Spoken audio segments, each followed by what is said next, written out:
നിന്റെ ശത്രുക്കൾ കുടുംബത്തിനകത്ത് തന്നെ. അവർ നേരിട്ട് വരില്ല അപകടം ഉണ്ടാക്കാൻ.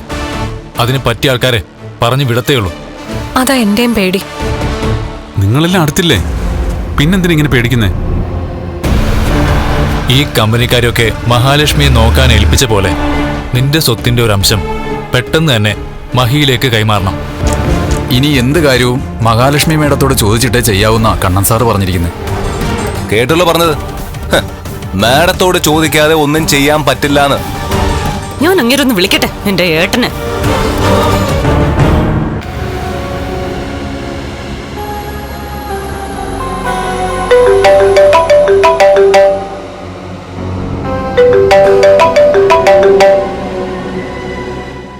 ആ, എന്താടി?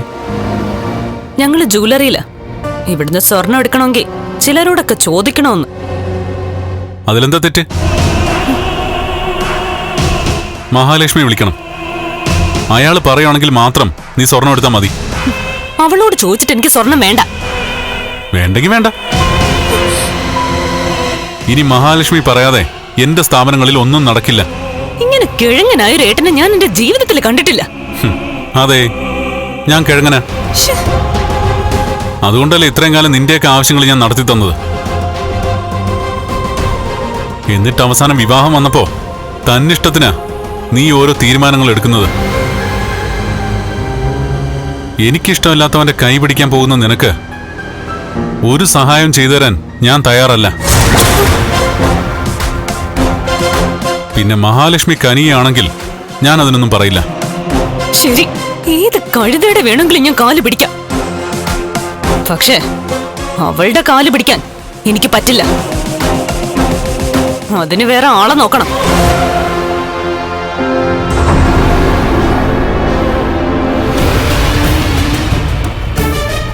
ഇനി അവളുടെ കാല് പിടിക്കണമെന്ന് സ്വർണം എടുക്കണമെങ്കിൽ അതിന് കൃത്യമായ മറുപടിയല്ലേ ഞാൻ പറഞ്ഞത്. 100%. അധികാരം അവളിലേക്ക് കൈമാറിക്കൊണ്ടിരിക്കുക.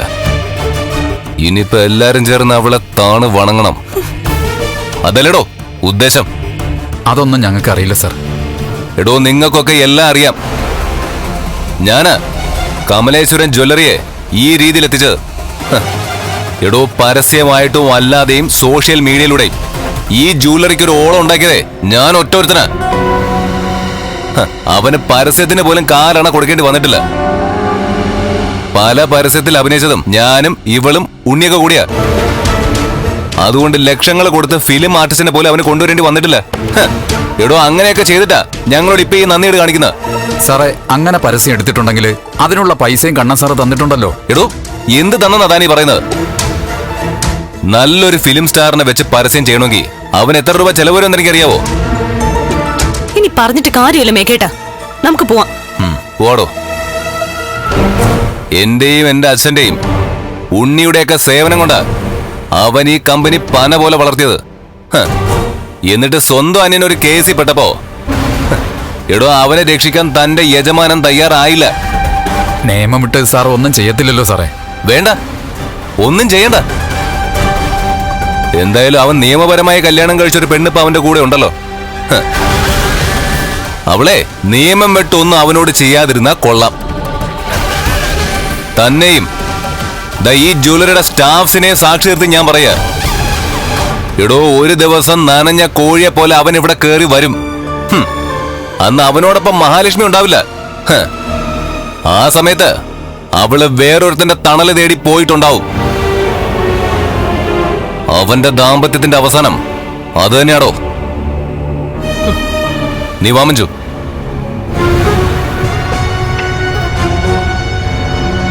എന്തായാലും അങ്ങനെ ഒരു ഗതി കണ്ണൻ സാറിന് ഉണ്ടാവില്ല. മഹാലക്ഷ്മി മേഡം അങ്ങനെ കണ്ണിക്കണ്ടവന്റെ കൂടെ പോവില്ല. പോവുമായിരുന്നെങ്കിൽ ഇയാൾ വെച്ച ആ സാഗർ എപ്പോഴേ മേഡത്തെ കൊണ്ടുപോയിരുന്നു. അവിടെ തോറ്റുപോയത് ഇയാൾ തന്നെയാ. പിന്നെ കണ്ണൻ സാർ ഇത്രയൊക്കെ ചെയ്തില്ലെങ്കിലേ അത്ഭുതമുള്ളൂ. ആ, എല്ലാരും ചെല്ല്.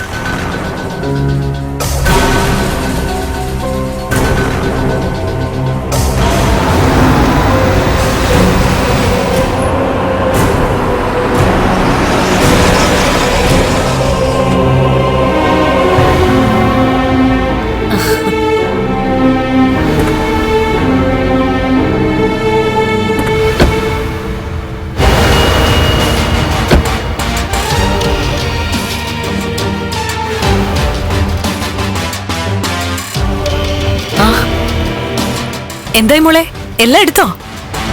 എല്ലാം എടുത്തു. ആ, ഒരു 150 പവൻ. ആണോ? എന്തിനാ കുറച്ചത്? 200 തികച്ചെടുത്തുകൂടായിരുന്നോ? മേഘേട്ടൻ പറഞ്ഞതാ 200 തികച്ചെടുക്കാൻ. അതിനെ അമ്മയായിട്ട് പോയി എടുക്കാമല്ലോ. ഒരു 50 പവൻ കൂടി. എടുത്തപ്പോ നിങ്ങക്ക് തന്നെ എല്ലാം അങ്ങ് എടുത്തുകൂടായിരുന്നോ? ആ, എല്ലാം ഒന്നിച്ചപ്പിച്ചെടുത്തത്. ഇഷ്ടപ്പെട്ടതെല്ലാം സെലക്ട് ചെയ്തിട്ടുണ്ട്. എന്നിട്ടത് എവിടെ മോളെ? അമ്മ കമലേശ്വരം ജ്വല്ലറിയിലേക്ക് ചെന്നാ മതി. അവിടെ ഇരിപ്പുണ്ട്. ഞാൻ സെലക്ട് ചെയ്തതല്ല.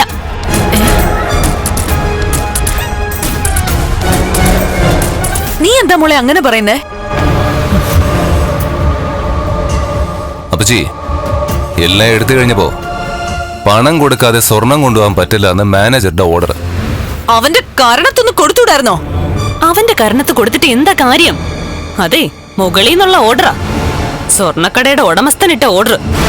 ഓ, അപ്പൊ ഞാൻ പോയി കരുണയ്ക്ക് നെക്ലസ് എടുത്തപ്പോഴും അങ്ങനെ തന്നെയാണല്ലോ പറഞ്ഞത്. സ്വർണം എടുക്കാൻ അവൻ സമ്മതിച്ചില്ല അല്ലേ? ഒരു തരി സ്വർണം പോലും പണമില്ലാണ്ട് എടുക്കണ്ടെന്നാണ് കണ്ണൻ ശക്തമായി താക്കീത് കൊടുത്തിരിക്കുന്നത്. ആ, എന്ന് മാത്രമല്ല, ഈ മാഡം പറയാതെ സ്വർണം തരത്തില്ലെന്നാ പറയുന്നത്. ഈ മാഡം ആരാണെന്നറിയാവോ? ഈ വീട്ടിലെ മൂത്ത മരുമോള്.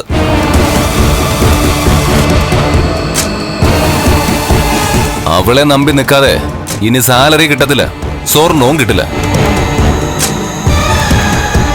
എല്ലാവരും ഇനി അവളുടെ മുമ്പിൽ പോയി ഓച്ചാനിച്ച് നിൽക്കണം. അതിന് അവള് കണ്ടെത്തിയ മാർഗം ഇതൊക്കെ. ഞാൻ നോക്കിക്കൊണ്ടിരുന്ന ജ്വല്ലറിയാ. ആ ഒരു പരിഗണന പോലെ എനിക്ക് കിട്ടിയില്ല. അവന്റെ സ്റ്റാഫിന്റെ മുമ്പിലാണെങ്കിൽ ഞാൻ നാണം കെടുകയും ചെയ്തു.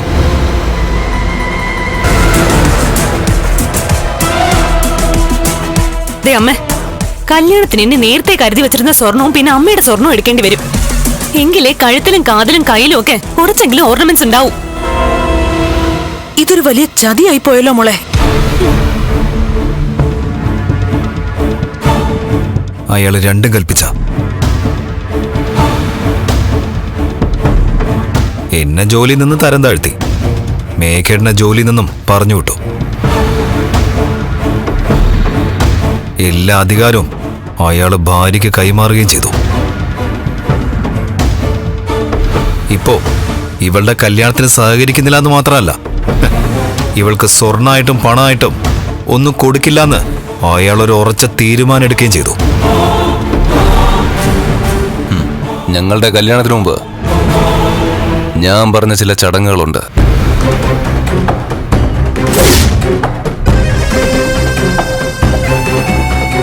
അവന്റെ 16 അടിയന്തരം കഴിഞ്ഞിട്ട് പിന്നെയും കമലേശ്വരൻ ജ്വല്ലറിയിലേക്ക് ഞാൻ കയറി ചെല്ലും. അന്ന് അവിടുത്തെ മാനേജറെ ഞാൻ ചവിട്ടി പുറത്താക്കിയിട്ട് എന്റെ കസേരയിൽ ഞാൻ ഉറച്ചിരിക്കും. ദാ ഇവൾ ആഗ്രഹിച്ച സ്വർണമൊക്കെ കാരണ കൊടുക്കാതെ ഇവളെടുത്തോണ്ട് പോവുകയും ചെയ്യും. അണയാൻ പോകുന്ന ദീപത്തിന്റെ അവസാന ആളിക്കത്തലാണിത്. ഇപ്പോ എല്ലാം കേട്ടോണ്ട് ഒരുത്തി അയാളുടെ അടുത്തിരുന്ന് ചിരിക്കുന്നുണ്ടാവും.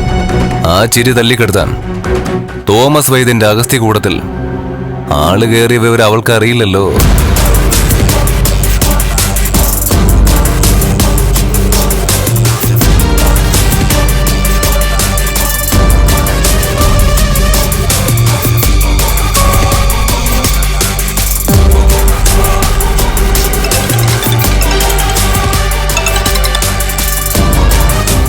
സാറേ, എന്താടാ? എണ്ണത്തോണിയിൽ കിടത്താനും നെല്ലിക്കത്തളം വെക്കാനും അയാളെ കൊണ്ടുപോയിട്ടുണ്ട്. ഇന്ന് മിക്കവാറും എനിക്ക് സാറിനെ സന്തോഷിപ്പിക്കാൻ പറ്റുമെന്നാ തോന്നുന്നേ. അത് വേണോടാ. എന്തെങ്കിലും സംഭവിച്ചാല് ഉടനെ വിളിക്കണം. ശരി സാറേ.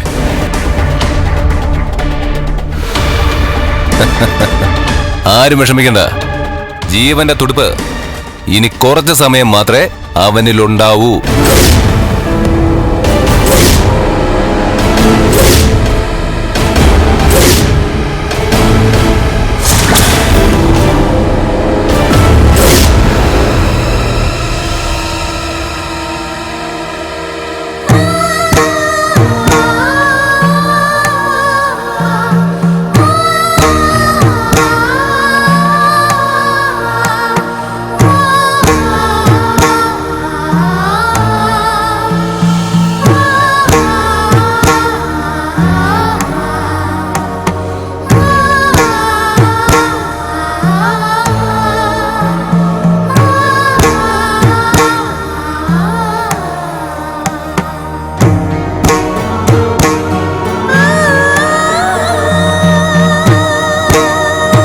തലയ്ക്ക് നല്ല തണുപ്പ് തോന്നുന്നുണ്ടോ?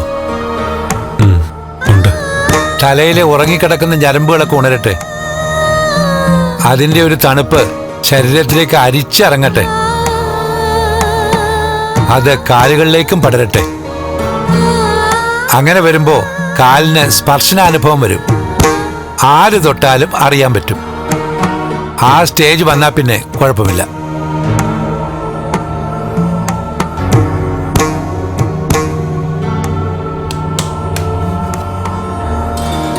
ഇപ്പോഴൊന്നും ഫീൽ ചെയ്യുന്നില്ലല്ലോ?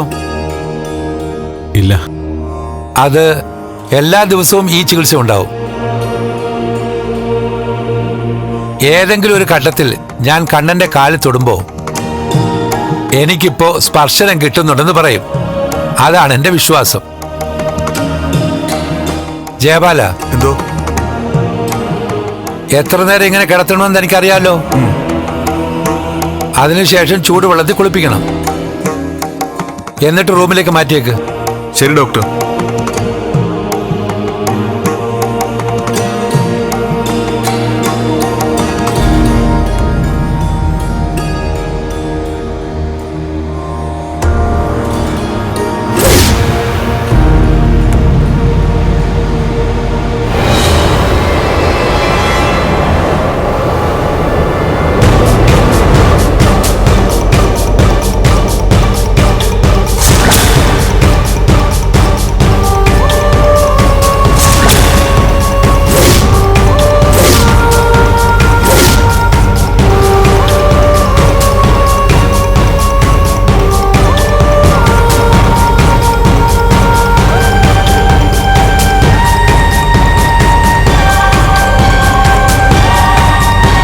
പ്രാർത്ഥനയോടെ കിടക്കുക അണ്ണാ.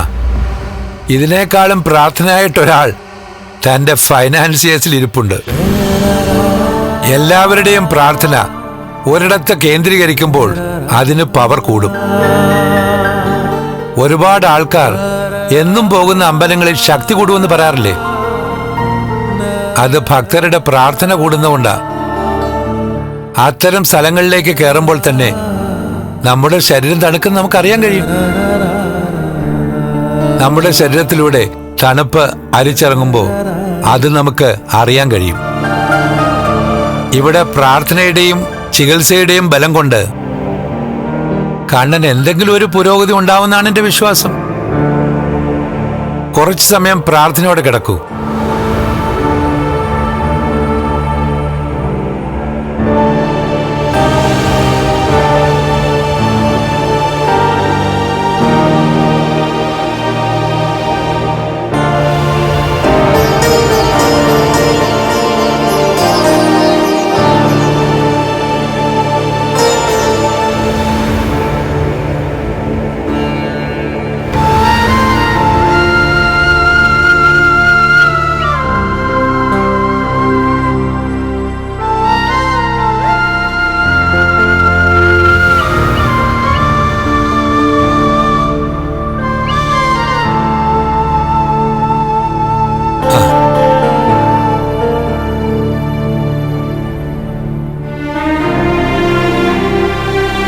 എന്തെങ്കിലും മാറ്റമുണ്ടോ സാറേ? അങ്ങനെ പെട്ടെന്ന് മാറ്റമുണ്ടാവൂ? അതിന് കുറച്ച് കാലതാമസം എടുക്കുമെന്ന് ഞാൻ പറഞ്ഞില്ലേ. ചിലപ്പോ മാറ്റമുണ്ടായില്ലെന്നും വരും. അങ്ങനെയൊന്നും അവൻ കേൾക്കെ പറയില്ലേ സാർ. അതെനിക്കറിയാലോ. എങ്കിലും കാര്യങ്ങൾ നിങ്ങളെയൊക്കെ ധരിപ്പിച്ചു വെച്ചിരിക്കുന്നത് നല്ലതല്ലേ?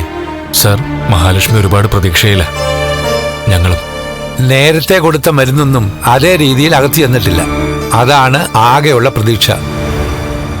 ഇനി കാര്യമായിട്ടുള്ള മരുന്നൊന്നും വീട്ടിൽ വെച്ച് കൊടുക്കണ്ടെന്നാണ് ഞാൻ മഹാലക്ഷ്മിയോട് പറഞ്ഞിട്ടുള്ളത്. എല്ലാ മാസവും ഇതുപോലെ കിടത്തി ചികിത്സിപ്പിക്കാനുള്ള സാഹചര്യം ഒരുക്കണം. ആ സമയത്ത് ഒരു തിരക്കും പറയാൻ പാടില്ല. അവൻ വന്നല്ലോ സാർ. അതുകൊണ്ട് ഇനി അവനെ മഹാലക്ഷ്മി ഞങ്ങൾ കൂടി ചേർന്ന് കൃത്യസമയത്തോടെ എത്തിച്ചോളാം. അവന്റെ ട്രീറ്റ്മെന്റ് ഒക്കെ കഴിഞ്ഞ് ഞങ്ങൾ ഇനി തിരിച്ച് ജർമ്മനിലേക്ക് പോകുന്നുള്ളൂ. ഒരു 6 മാസം ഒന്ന് കഴിഞ്ഞോട്ടെ. അതിനിടയിൽ കാലിന് സ്പർശനമെങ്കിലും കിട്ടുന്നുണ്ടെങ്കിൽ നേരിയ പ്രതീക്ഷയ്ക്കുള്ള വകയുണ്ട്. കാലിന് ശേഷമുള്ള സമയത്ത് ഞങ്ങളെക്കാൾ ആക്റ്റീവായിരുന്നു അവൻ. ക്രിക്കറ്റിലും ഫുട്ബോളിലും വോളിബോളിലും ഒക്കെ മുന്നിലായിരുന്നു. പഠിത്തത്തിലും സ്പോർട്സിലും ഒരുപോലെ മികവ് തെളിയിച്ച സമയത്ത് ആരോ കണ്ണുവെച്ച പോലെ കാലിന്റെ ശേഷി പോയത്.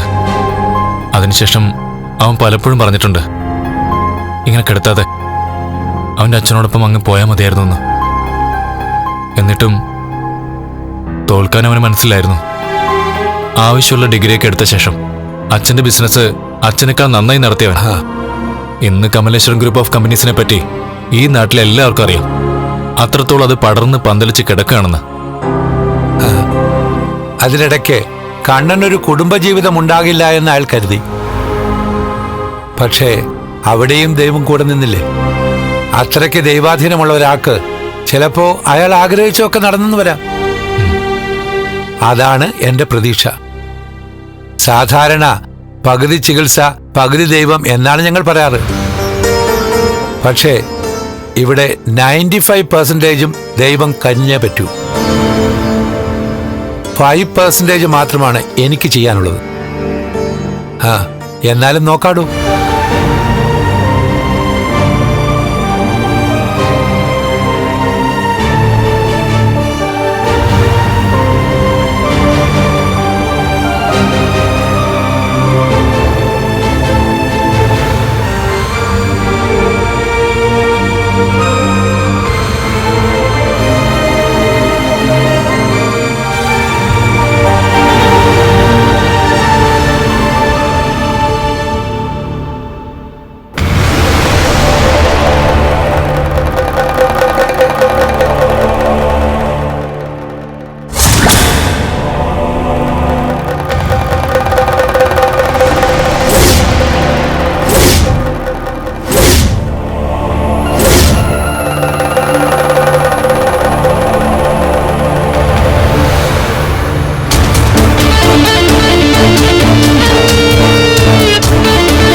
കണ്ണേട്ടൻ എടുക്കുന്നില്ലല്ലോ.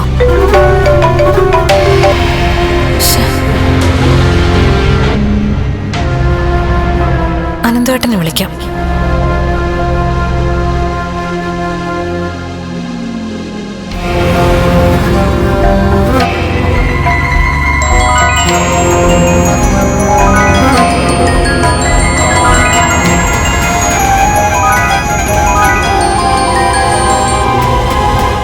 മഹി, കണ്ണേട്ടനെ വിളിച്ചിട്ട് എടുക്കുന്നില്ലല്ലോ.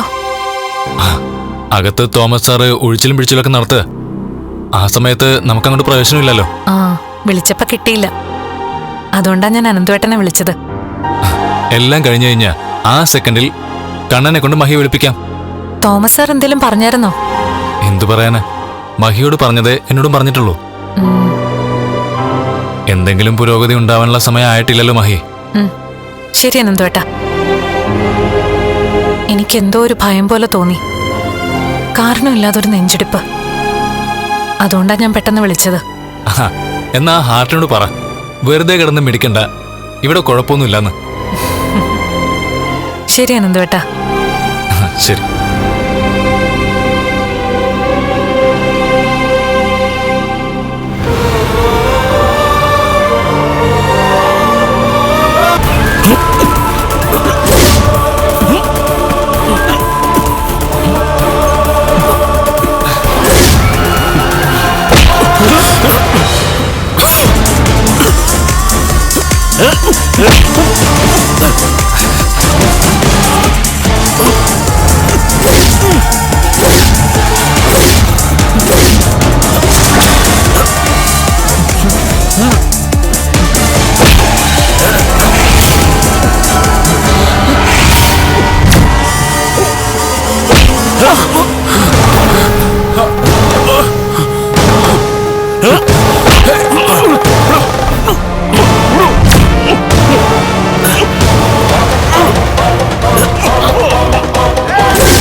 ആരാ നീ? ചോദിച്ചു കേട്ടില്ലേ? നിന്നെ ആരാ ഇങ്ങോട്ട് പറഞ്ഞോട്ട്? നീ കുറച്ചു നേരമായിട്ട് ഇവിടെ കിടന്ന് റോന്ത് പറ്റുമായിരുന്നല്ലോ.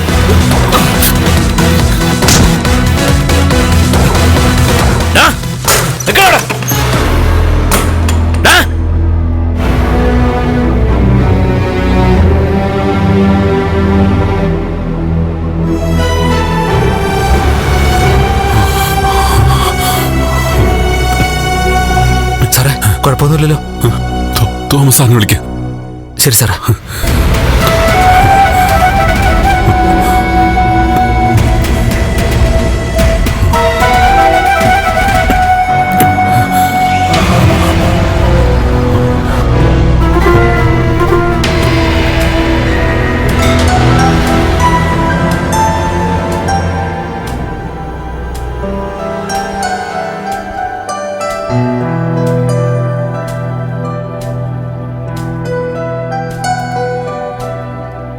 സാറേ, എന്താടാ? ഒരാളെ കണ്ണസാറിനെ ശ്വാസം മുട്ടിച്ച് കൊല്ലാൻ നോക്കി സാറേ.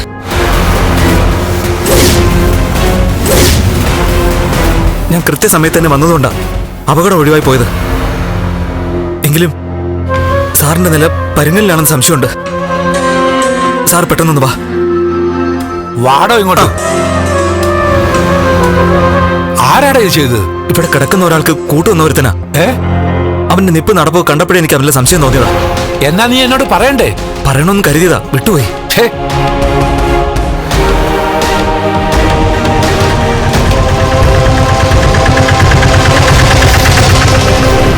അയ്യോ, എന്റെ കാല് വേദനിക്കുന്നു. നടക്കാൻ വേണ്ട, പറ്റുന്നില്ല. എന്തൊരു വേദന ഇത്. അയ്യോ, ഇനിയൊരു നിമിഷം ഇവിടെ നിൽക്കാൻ പറ്റില്ല.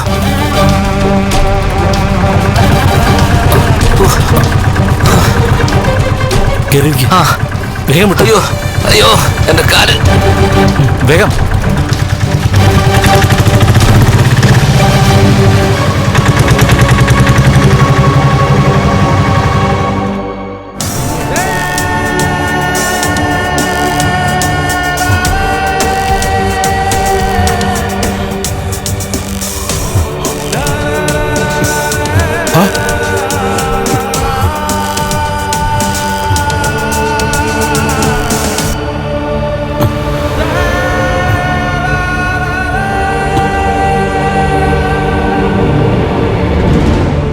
കണ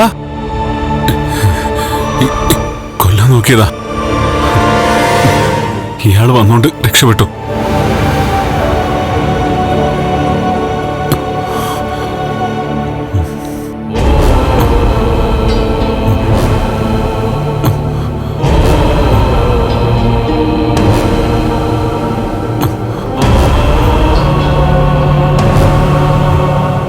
ശ്വാസമൊന്ന് അകത്തേക്ക് വലിച്ചേ. ഇനി പുറത്തേക്ക് വിട്ടേ.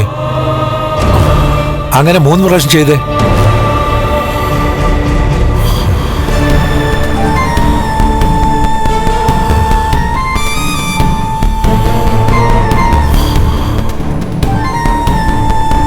കുഴപ്പമൊന്നുമില്ല.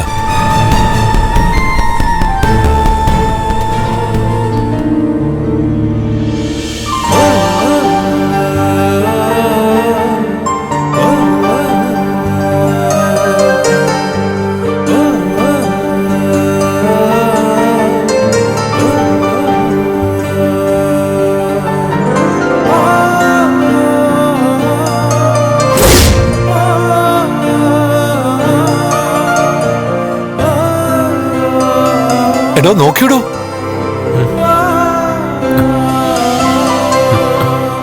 അയ്യോ, ഇത് ചലിക്കുന്നുണ്ടല്ലോ.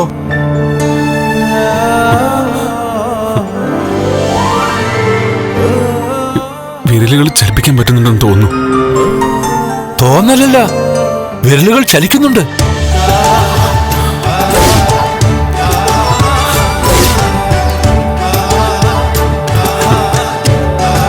ഇതൊരിക്കലും പ്രതീക്ഷിക്കാത്ത സംഭവമാ. എന്താ കണ്ടാ സംഭവിച്ചത്? അയാളെന്നെ ശ്വാസം മുട്ടിച്ച് കൊല്ലാൻ നോക്കിയപ്പോ ഞാൻ സർവശക്തി എടുത്ത അയാളുടെ കയ്യിൽ കടന്നു പിടിച്ചത്.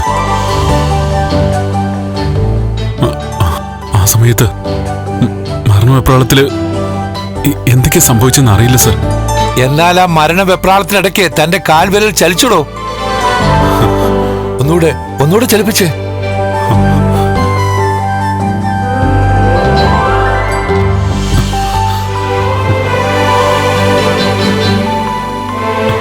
ഇടത് കാലൂടെ ചലിപ്പിക്കാൻ നോക്കിയേ.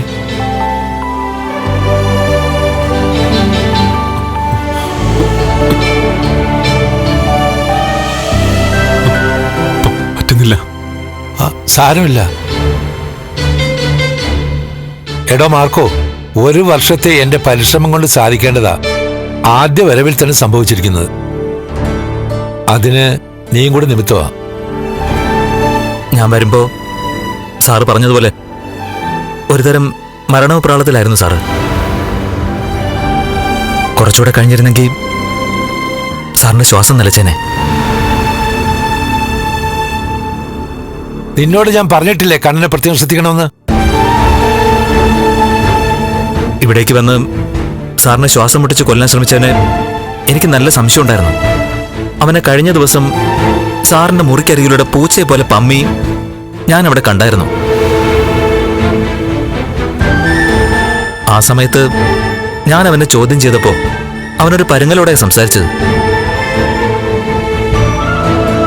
സാറിനെ കൊല്ലാൻ തന്നെ സാറേ അവനിവിടെ വന്നത്. അവൻ പോയോടോ? എനിക്കറിയില്ല സാർ. ഞാനും നോക്കട്ടെ. അനന്തം നേരത്തെ പറഞ്ഞായിരുന്നു ഗുണ്ടയെ പോലെ ഒരാള് ഇവിടെ കിടന്ന് കറങ്ങുന്നുണ്ടെന്ന്. ഇവിടെ അങ്ങനെ ആരും വരാറില്ല കണ്ണ. അതുകൊണ്ടാ ഞാൻ ആരെയും സംശയിക്കാത്തത്. എന്തായാലും സംഭവിച്ചു നല്ലത് തന്നെ. തന്റെ വിരലുകൾ ചലിക്കുന്നത് കണ്ട് ഏറ്റവും കൂടുതൽ സന്തോഷിക്കാൻ പോകുന്നത് തന്റെ ഭാര്യ തന്നെയാ. ഇന്ന് ഫിനാൻഷ്യസിൽ പോയിട്ട് ആ കുട്ടി മടങ്ങി വരുമ്പോ ഒരിക്കലും പ്രതീക്ഷിക്കാത്ത കാഴ്ചയാണ് അയാൾ കാണാൻ പോകുന്നത്. അപ്പോഴേ താൻ പോയി കണ്ണന്റെ സുഹൃത്തിനെ കൂട്ടിക്കൊണ്ടുപോവാ. ശരി സാർ. കണ്ണനെ ഇവിടെ കിടത്തിയതുകൊണ്ടാ എല്ലാരും മാറി നിന്നത്. അല്ലെങ്കിൽ എപ്പോഴും ആള് കാണുമല്ലോ. എന്തെങ്കിലും അസ്വസ്ഥതയുണ്ടോ കണ്ണ? കുഴപ്പമില്ല സാർ.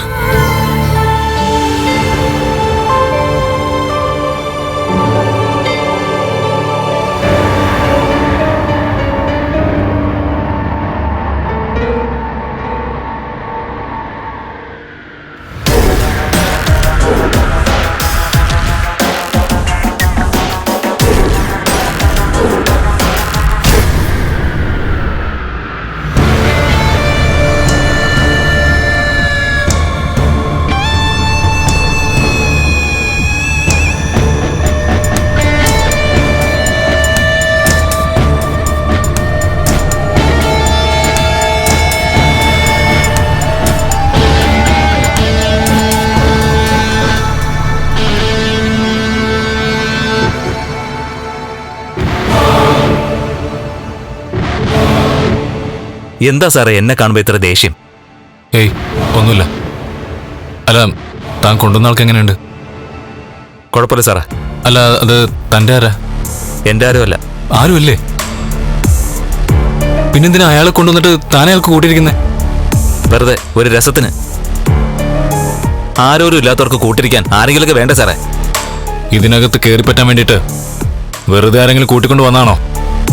സാറിന് എങ്ങനെ വേണമെങ്കിലും ധരിക്കാം. അതൊന്നും തിരുത്താൻ ഞാനില്ല. സാറേ, ഒന്ന് വേഗം വന്നേ സാറേ. എന്താ? പെട്ടെന്നൊന്ന് വാ. വാ സാറേ.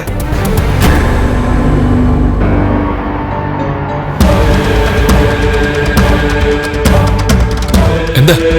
ഒന്ന് വേഗം അങ്ങോട്ട് ചെല്ലു സാറേ. വാ സാറേ, വരാൻ.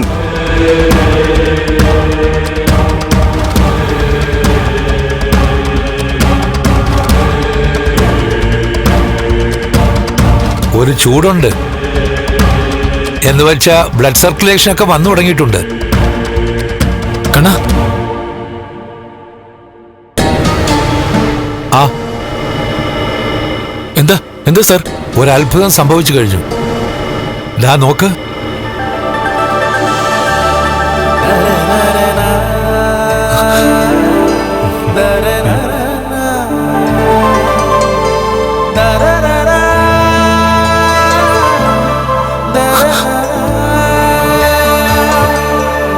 അയ്യോ, വിരല് ചലിക്കുന്നുണ്ടല്ലോ. അതെ, ഇത്ര പെട്ടെന്ന് ഇത് സംഭവിക്കുമെന്ന് കരുതിയില്ല. അതെന്റെ മിടുക്കല്ല. കണ്ണനെ ഒരാൾ കൊല്ലാൻ ശ്രമിച്ചു. മുഖമമർത്തി ശ്വാസം മുട്ടിച്ചു. ആ സമയത്ത് ജീവന് വേണ്ടി പിടഞ്ഞ കണ്ണന്റെ കാൽവിരലുകൾ ചലിക്കുകയായിരുന്നു. ആരാ സാർ അത് ചെയ്തേ? ഇതിനകത്ത് കണ്ണനെ കൊലപ്പെടുത്താനായി ഒരു ഗുണ്ട കയറി പറ്റിയെന്ന് വേണം കരുതാൻ. എന്നാൽ മറ്റൊരു നല്ല ചെറുപ്പക്കാരൻ ആ കാഴ്ച കണ്ടതുകൊണ്ട് കണ്ണൻ രക്ഷപ്പെട്ടു. അതുകൊണ്ട് ഒരേ സമയം ജീവൻ നിലനിർത്താൻ കഴിഞ്ഞു എന്ന് മാത്രമല്ല, കാൽവെല്ലുകളുടെ ചലനശേഷിയും തിരിച്ചു കിട്ടി. എടാ, നിന്നോട് ഞാൻ പറഞ്ഞില്ലേ ഇവിടെ ഗുണ്ടയെ പോലെ ഒരുത്തൻ കടന്നു കൂടിയിട്ടുണ്ടെന്ന്? അവൻ തന്നെ ആയിരിക്കും ഇത് ചെയ്തത്. അവൻ പുറത്തുണ്ടോന്ന് ഞാൻ നോക്കട്ടെ.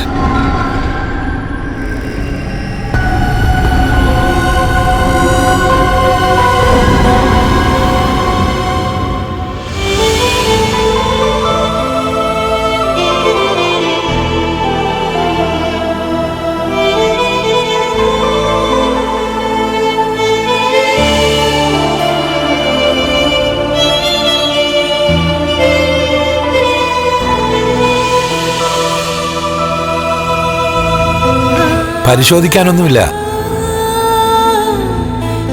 തിരികെ കിട്ടിയ ചലനശേഷി ഇനി പെട്ടെന്ന് നിലച്ചു പോകില്ല.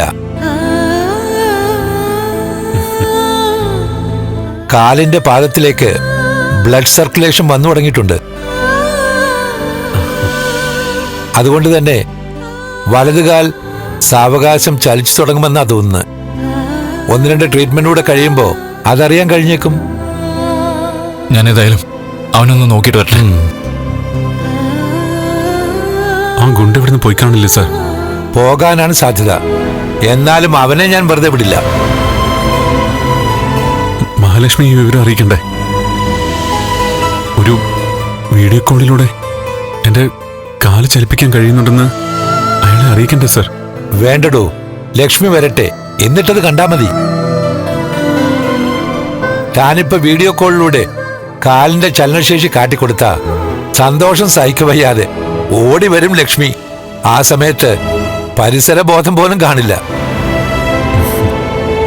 എന്തിനാ അതൊക്കെ?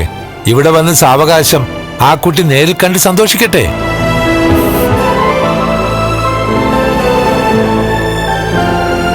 വേദനയുണ്ടോ? വേദനയുണ്ട്. വേദനയില്ല എന്ന് പറയുന്നത് ആ വിഷമം.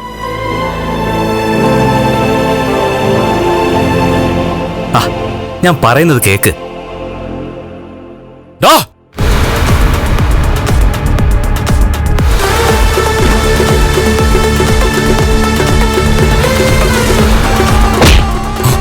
എന്തിനാടാ എന്റെ കണ്ണനെ നീ കൊല്ലാൻ നോക്കിയത്?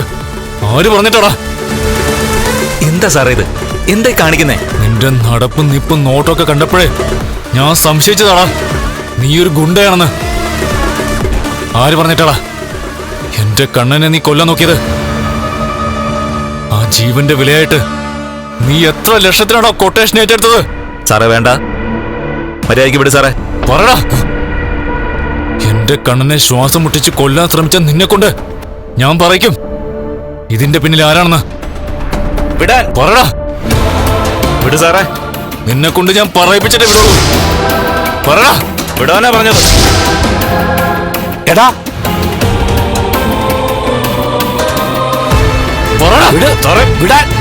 എന്താ താനീ കാണിക്കുന്നേ? സാർ, ഇവനാ സാർ നമ്മുടെ കണ്ണനെ കൊല്ലാൻ നോക്കി. മാറി നിൽക്ക്. എന്ത് ഭ്രാന്താണോ താനീ പറയുന്നേ? സാർ, എടോ, ഇവനില്ലായിരുന്നെങ്കിലേ കണ്ണനെ എനിക്കോ തനിക്കോ ജീവനോടെ കാണാൻ പറ്റില്ലായിരുന്നു.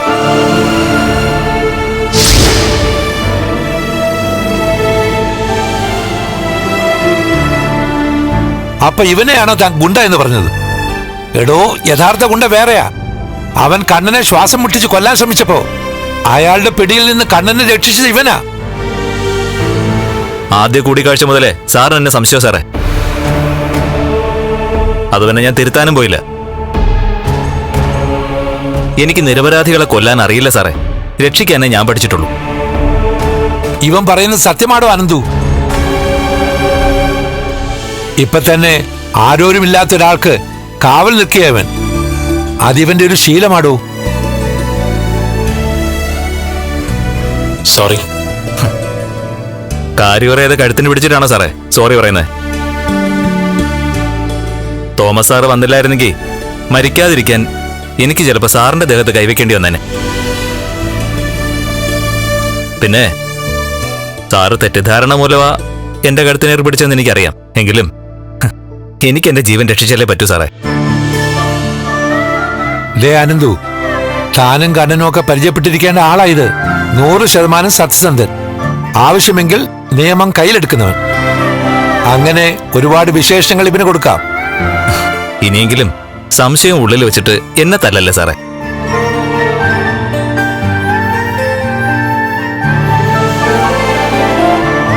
എടോ, അവിടെ നടന്ന എന്താണെന്ന് താൻ തന്റെ കൂട്ടുകാരനോട് ചോദിച്ചു മനസ്സിലാക്ക്. അപ്പോ ഞാൻ പറഞ്ഞതിന് കൂടുതൽ വ്യക്തത കിട്ടും. ശരി സാർ.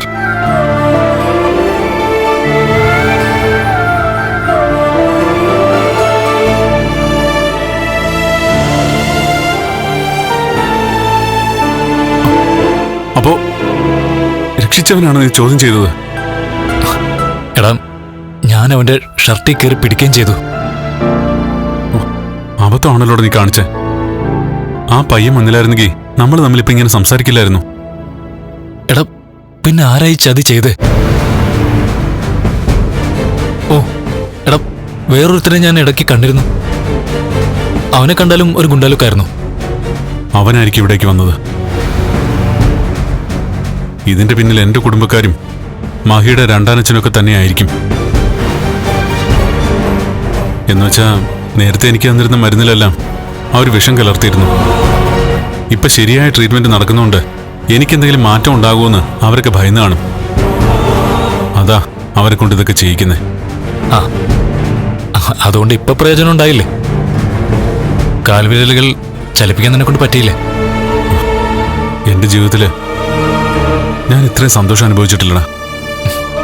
ഒരു നിമിഷം മരണോപ്രാളത്തോട് കിടന്ന് പിടഞ്ഞതാ. പുറത്തു നിൽക്കുന്ന നിന്നെ ഒന്ന് അലറി വിളിക്കണമെന്നുണ്ടായിരുന്നു. പക്ഷേ മുഖത്തല്ലേ അവൻ കൈവച്ചമർത്തിയത്. പിന്നെ അതിന് പറ്റില്ലല്ലോ.